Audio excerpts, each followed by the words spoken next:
katanya kamu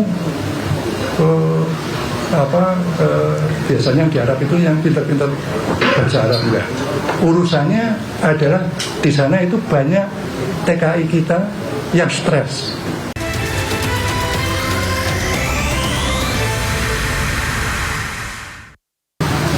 Oke.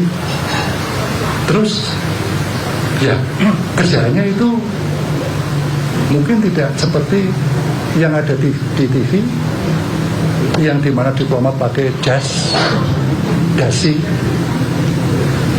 masuk keluar ruang sidang untuk melakukan negosiasi apapun, tetapi dia harus siap, ready 24 jam ada panggilan tentang keperluan perlindungan WNI. Karena dunia ini kan 24 jam, tidak bisa hanya bekerja di jam kerja di Indonesia, sementara yang membutuhkan itu ada di jam siang mereka. Jadi dia ceritakan, tapi lebih pada cerita yang sifatnya kemanusiaan. Dia tidak pernah cerita tentang hal-hal yang ada di dalam berita-berita itu. Kepada saya tidak pernah. Yang dia ceritakan ada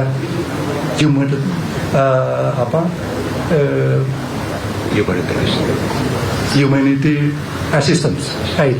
Jadi di situ hanya membantu kemanusiaan. Contohnya,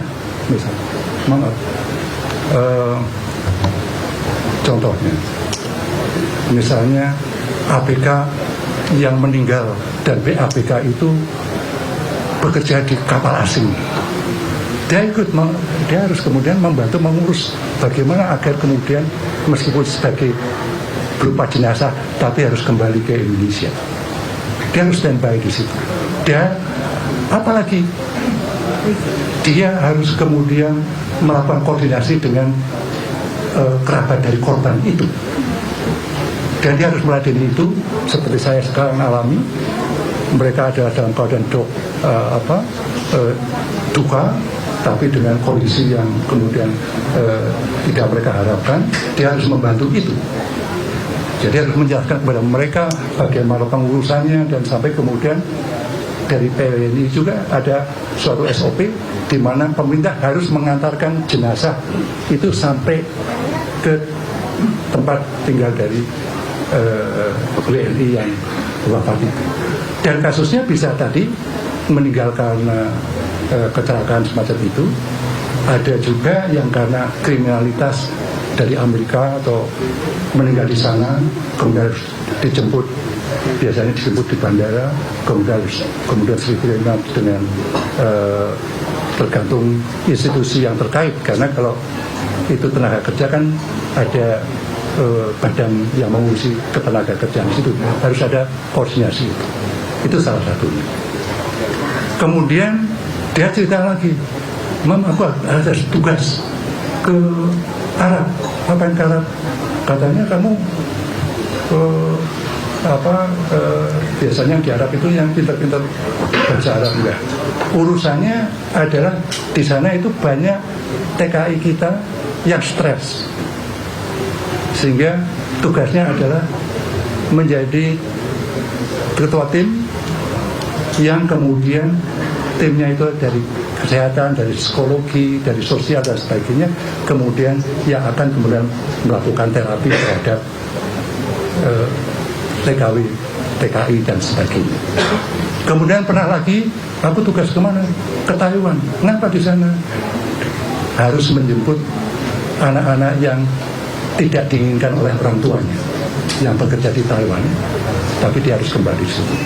Apa yang ilustrasi yang saya sampaikan itu adalah pekerjaan Darus sehari-hari sebagai diplomat, tetapi kemudian isinya adalah betul-betul tugas-tugas kemanusiaan untuk itu. Dan dia tidak mengeluh, tidak apa, paling-paling kalau setiap malam mesti sama ibunya video call, dia panggilnya Mam. Gimana Daru? I'm okay man. Cuman capek, paling selalu seperti itu sampai kemudian Sabtu terakhir dia seperti itu kepada Mam. Jadi itu yang saya sebut sebagai satu tanggung jawab. Nah, kemudian setelah dia itu di PWNI, kemudian ada promosi. Nah, promosi itulah yang kemudian membahagiakan kepada kami. Setelah 3 tahun ini bekerja keras seperti itu, kemudian dia mendapatkan post di Helsinki, Finlandia. Sesuatu yang banyak orang menginginkan di sana. Kebetulan saya pernah ke sana, jadi bagus sekali, pendidikannya bagus, anak-anaknya ini pada usia pendidikan. Saya ingat pada waktu dulu saya bawa ke Kanada, itu mendapatkan tadi bagaimana berinteraksi dengan manusia lain, saling menghargai dalam praktek. Ya kan, kita seperti di sini kan seringkali susah di hadapan lift itu kan kita tidak tahu tata cara yang sebenarnya baik untuk masuk dan keluar dari lift. Kita sering bertumburan di sana. Itu kelihatannya sepele, tapi itu ada suatu pembelajaran dari kehidupan itu. Nah, kami bangga, kamu akan ke Finland. Alhamdulillah. Saya pernah ke sana, bagaimana orang sederhana di dapur itu, setiap kita ada di apartemen, dapur itu tempat sampah itu akan berbeda-beda. Ini untuk plastik, kalau kayak kita punya Ultramilk yang pakai can itu, kalau mau dibuang harus di-rinse dulu, dikocak dulu, baru dipasang. Jadi saya sangat mengharap, alhamdulillah, saya akan mendapatkan pendidikan yang baik seperti itu. Dia sudah menyiapkan segala sesuatu. Istrinya sudah menyiapkan segala sesuatu karena sudah fix, sudah dapat SK dan sudah mendapatkan uang muka untuk pembelian keperluannya itu. Mobil sudah dijual, yang dipakai oleh istri dan anak-anaknya dijual. Istri dan sudah memamitkan anak-anaknya bahwa kita akan kemudian pindah ke Finland. Terima kasih atas pendidikannya di Jogja. Anak yang tertua itu ada di SMP Muhammadiyah di sini, yang kemudian dia mendapatkan pelajaran-pelajaran religiusitas yang bagus. Tapi kemudian kita harus berpisah dan semua baik-baik saja. Dan di sini pas juga masa pergantian tahun ajaran, sehingga waktu sangat tepat untuk itu. Dan istrinya juga sudah sangat siap untuk itu. Dan zaman sekarang sudah ada online shopping, sehingga dia sudah menyiapkan apa yang barang yang ada ada di dalam apartemennya. Dia sudah menandai suatu saat dia tinggal pesan di situ, barang sudah jadi. Semua seperti itu sudah disiapkan itu. Dan kemudian tradisi atau apapun yang ada di Kemenlu adalah yang mungkin berbeda dengan di tempat lain, adalah bagi orang tua kandung maupun mertuanya itu dibuatkan paspor dinas oleh Kemenlu, dan itu sudah saya terima. Jadi di situ orang tua kandung itu mendapatkan privilege itu untuk kemudian melakukan. Seperti dulu yang pertama, ya, akan saya tunjukkan.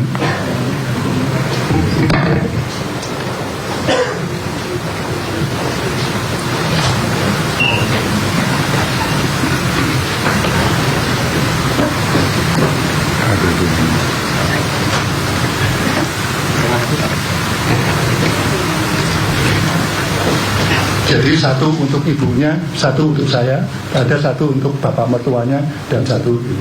Dan saya pernah menggunakan itu pada waktu dia bertugas di Diri.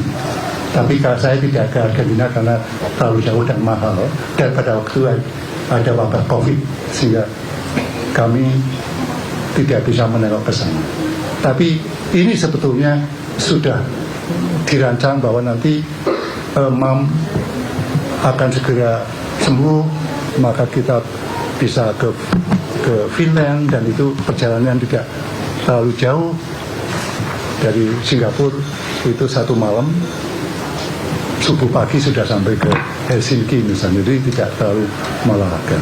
Itu menjadi sesuatu yang setelah sekian lama bekerja keras, seolah inilah saatnya kita mendapatkan suatu hal yang menyenangkan pada waktu itu. Sehingga dia cerita kepada anak-anaknya, besok kalau di sana ada hal yang tidak ada di Indonesia, kamu akan melihat aurora, akan kemudian melihat bagaimana orang hidup di sana dalam kesehariannya dan sebagainya. Sehingga kemudian begitu meninggal, apa yang diucapkan oleh Althea cucu saya, Papa PHP Althea, kami Althea, Papa tidak mem-PHP, dia menceritakan apa yang akan dilakukan di sana, tapi ini kehendak yang lain yang kemudian harapan-harapan itu menjadi hilang. Itulah yang kemudian membuat kami betul-betul menangis, goncang, apapun namanya, di mana kami terpuruk di situ. Bagaimana kami harus bisa menghibur cucu kami, sementara kami juga merasa sesuatu yang hilang di sini. Jadi saya sementara ini masih belum istri saya dan saya, karena kondisi kesehatan fisiknya, kami sudah berpikiran saya harus konseling ke psikologi. Kebetulan saya kenal dengan dekan fakultas psikologi, dan beliau sangat welcome untuk itu. Tapi mohon maaf, saya akan mencoba untuk berdiri dengan kekuatan saya sendiri dari dukungan teman-teman. Jadi itu perjalanan kami. Jadi sesuatu yang diperoleh dengan tidak mudah, kemudian diperjuangkan dengan semangat tinggi dan mendapatkan suatu hasil yang membanggakan, dan ada suatu harapan di mana banyak orang menginginkan seperti itu, tapi kemudian hilang. Dan tidak hanya hilang seperti itu saja, tetapi dengan cara yang sangat misterius, membuat kami itu sangat berduka. Kami tidak bisa membayangkan bahwa anak kami meninggal dengan cara yang seperti itu. Apa dosa anak saya seperti itu? Apa dosa kami? Tapi untunglah kami kemudian bisa bahwa segala sesuatu ada yang maha mengatur, dan suatu saat akan ada suatu hal kebenaran yang muncul. Kami merasa bahwa ada banyak hal di mana kami tidak perjuangkan, tetapi kami mendapatkan hal kebaikan.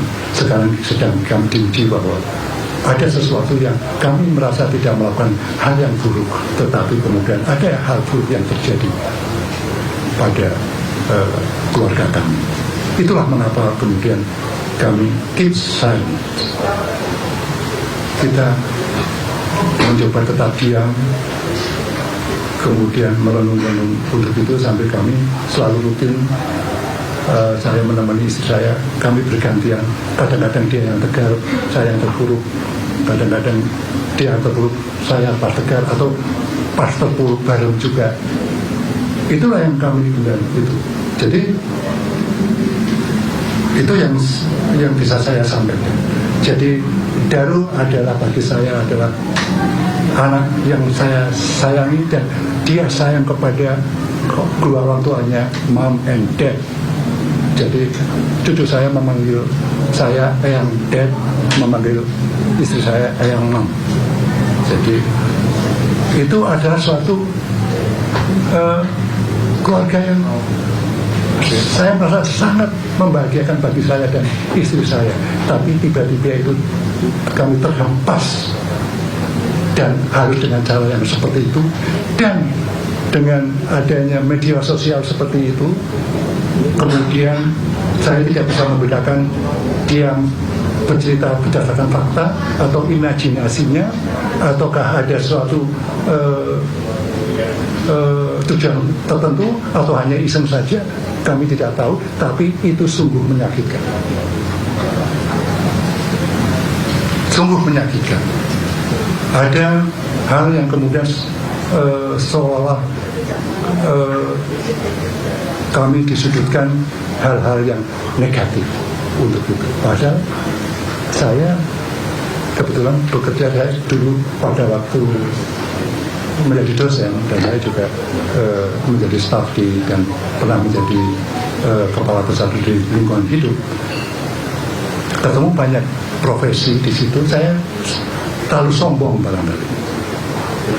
Profesi saya itu adalah paling minimum risiko. Risiko jadi dosen itu apa? Nggak ada. Kalau dia salah ngomong di depan kelas, sorry ya minggu kemarin salah, ini saya koreksi, beres. Tapi teman-teman saya yang ada di birokrasi, salah ngomong, dia akan jadi masalah. Gitu. Jadi hidup saya memang tidak begitu tense, tapi pada akhir ini ternyata harus menerima tekanan yang sangat berat. Itu Bapak Ibu sekalian, apa yang bisa ceritakan tentang anak saya. Dia adalah pribadi yang mandiri, meskipun anak tunggal, dia tidak pernah takut terhadap gelap, berjalan sendiri, atau kemudian dia harus berjuang sendiri. Dia juga bertanggung jawab terhadap kehidupannya dan kehidupan keluarganya, kehidupan bapak ibunya. Dia selalu dengan ibunya sakit, selalu malam, how are you mom? Dia selalu setiap malam dia akan menanyakan kondisi ibunya. Itulah yang bisa saya sampaikan, dan saya kemudian juga senang ternyata Daru juga bisa berinteraksi dengan teman-teman yang lebih baik. Karena saya dulu terbiasa dengan contoh saya kuliah di Kanada, biasanya diundang oleh dosen, mahasiswa kumpul di rumah, kami juga seperti itu. Maka kemudian pada waktu Daru kuliah juga teman-temannya saya tahu semua. Sekarang ada yang jadi ketua departemen HI di sini dan sebagainya, semua menjadi anak-anak kami di situ. Dan dia juga menjadi kebanggaan bagi alumninya, angkatannya, bahwa dia hanya beberapa saja yang bisa masuk ke Kemenlu. Jadi itu ada anak yang membanggakan kepada kami. Dia tidak pernah punya masalah dengan siapapun, baik itu kepada orang tuanya, kepada saudaranya, kepada teman-teman. Semua akan mengatakan bahwa dia adalah pribadi begitu.